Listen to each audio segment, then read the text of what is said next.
Earlier this week, I posted a fall succulent pumpkin video. If you have not already, please go check that out because that was gorgeous and fun, and this is kind of going to go along the same themes of it. I kind of want to match. I have a couple of things around here that don't match that, but are kind of still fall fun sort of stuff that I might incorporate in here if I'm feeling like it. These were some little not succulents.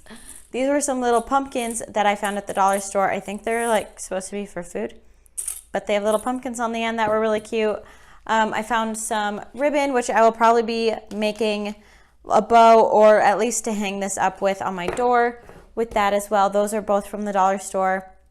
And then I went out and picked off a couple branches from a tree outside our house here. I'm not going to be using the leaves for anything, but it has a bunch of berries on it, and I thought those might be kind of fun to incorporate somehow into the wreath. So I might be gluing these in as well. Who knows?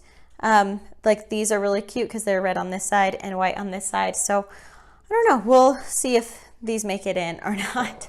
But otherwise, I have a lot of lightly colored succulents that I'm going to be using today. I think I'm going to be focusing on this really pretty Lola, and I don't really think these match, so I might not be using this or even this